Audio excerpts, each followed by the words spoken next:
গরম ভাতের সাথে চেটেপুটে খেতে হলে এভাবে বানিয়ে নিন হাতে মাখা পাবদা।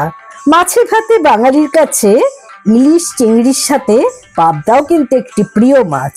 খুব অল্প সময়ে এটি কোনো ঝামেলা ছাড়াই বানানো হয়ে থাকে।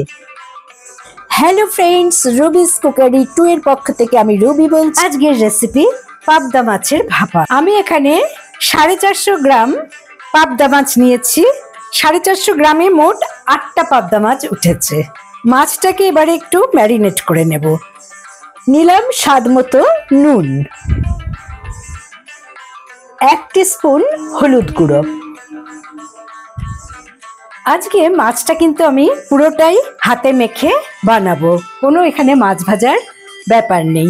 কিন্তু আপনারা ভাবতে পারেন যে মাছ না ভেজে রান্না করলে যদি তাতে আষ্টে গন্ধ থাকে, তারও প্রতিকার আছে। আমি নিয়েছি হাফ লেবু। এই লেবুর রস মাছে মেখে রাখলে কখনোই মাছের সেই আষ্টে গন্ধটা আপনারা পাবেন না। তাই আমি মাছের মধ্যে হাফ লেবুর রস মেখে নিলাম। এবারে সবকিছু একসাথে মেখে নিচ্ছি। আমি 5 মিনিটের জন্য এটাকে রেস্টে রাখবো। একটা মশলা বানাবো, তার জন্য নিলাম 1 টেবিল স্পুন সাদা সর্ষে, 1 টেবিল স্পুন কালো সর্ষে, 2 টেবিল স্পুন পোস্ত, সামান্য জল অ্যাড করে নিলাম। এবারে ঢাকা দিয়ে আমি 15 মিনিটের জন্য রেস্টে রাখবো। 15 মিনিট ভেজানো হয়ে গেছে। আমি এবার এই জলটাকে একটা ছাঁকনির মধ্যে ছেঁকে নেব।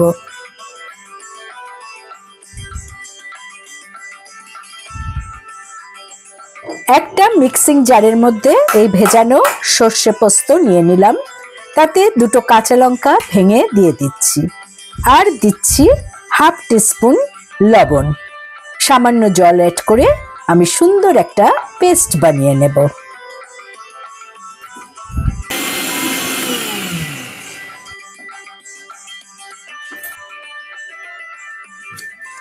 Paste ready. এবারে আমি এই সর্ষে পোস্ত বাটাটা চালনিতে ছেঁকে নেব।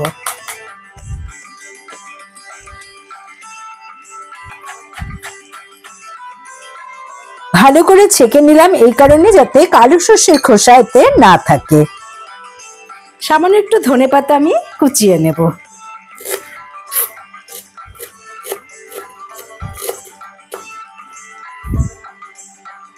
ধনেপাতা কোচানো হয়ে গেছে, আমি এবার একটা বাটিতে তুলে নিচ্ছি।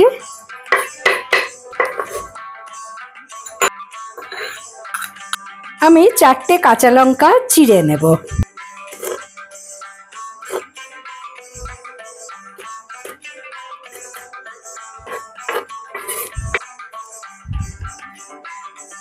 আলাদা একটা বাটিতে আমি 3 টেবিল স্পুন জল ঝরানো টক দই নিয়ে নিলাম। দইটাকে একটু ফেটিয়ে নিচ্ছি আমি।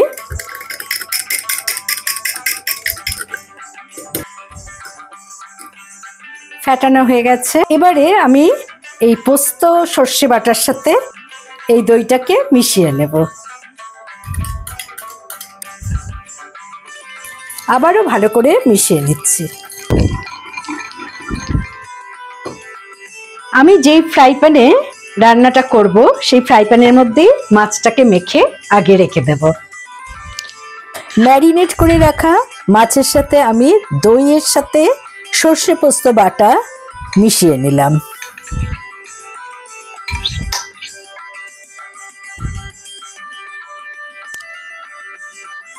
এবারে এই মাছের মধ্যে আরো কিছু জিনিস অ্যাড করতে হবে।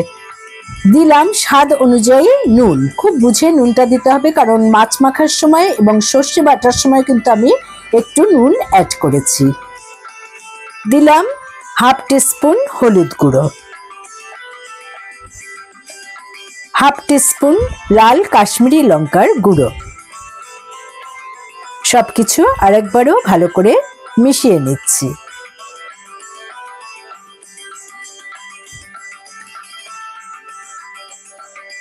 বেশ কিছু পরিমাণ চিড়ে রাখা কাঁচা লঙ্কা এতে অ্যাড করে দিচ্ছি, এতে কিন্তু ফ্লেভারটা খুবই ভালো আসবে।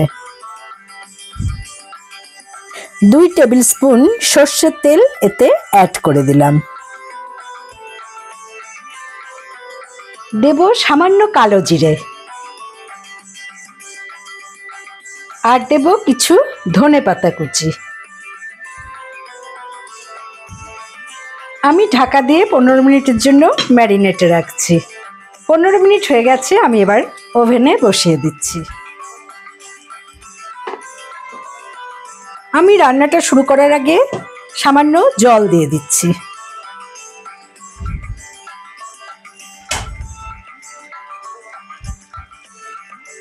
আর 1 টেবিল স্পুনের মতো আরও সর্ষের তেল আমি দিয়ে দিচ্ছি। রান্নাটায় মোট 3 টেবিল স্পুন সর্ষের তেল ইউজ করলাম। এবারে ঢাকা দিয়ে আমি মিডিয়াম টু লো ফ্লেমে 10 মিনিটের জন্য এটাকে রান্না করে নেব। মাঝে মাঝে ঢাকা খুলে কিন্তু তলাটা নেড়ে দিতে হবে। দারুণ সুন্দর কিন্তু একটা গন্ধ বেরিয়েছে। এটা চাইলে মাইক্রো ওভেনেও করা যায়, কিন্তু আমি সেই পুরোনো দিনের মা ঠাকুমাদের আমলে যেভাবে রান্নাটা করা হতো সেটাকেই অনুকরণ করেছি। যদিও ফ্রাই প্যানটা আমার কাছে নতুন, ওনারা কড়াতে করতেন, আর গ্যাস ওভেনের বদলে ওনারা উনুনে রান্না করতেন।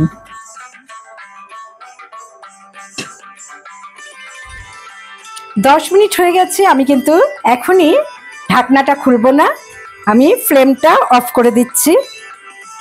স্ট্যান্ডিং পয়েন্টে অন্তত 10 মিনিট আমি রাখবো, কারণ গরম অবস্থায় মাছটা তুলতে গেলে কিন্তু ভেঙে যাওয়ার সম্ভাবনা আছে। তাই আমি মোটামুটি একটু ঠান্ডা হলে তারপরে এই ঢাকাটা খুলে আপনাদের দেখাবো। বাহ, দারুণ গন্ধ ছেড়েছে, আর দেখতেও দেখুন কতটা সুন্দর হয়েছে। গরম ভাতের সাথে এটা পরিবেশন করলে দারুণ খেতে লাগবে। তা আমি প্রথমে একটা পাত্রে তুলে নিচ্ছি। খুব সাবধানে মাছগুলোকে তুলতে হবে, কারণ যেহেতু মাছের ভাপা, সুতরাং এটা কিন্তু খুবই নরম হয় এবং খুবই ভেঙে যাওয়ার চান্স থাকে। তাই সাবধানে মাছগুলোকে তুলে নেবেন।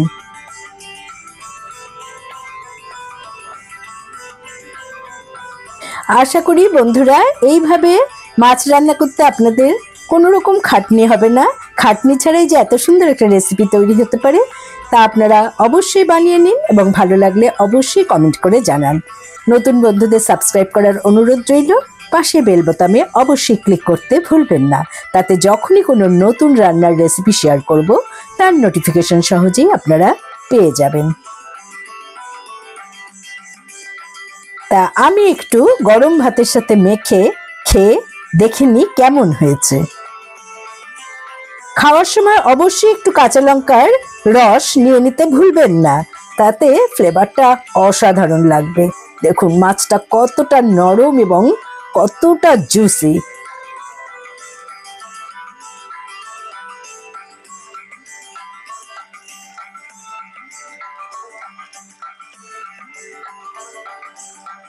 অসাধারণ।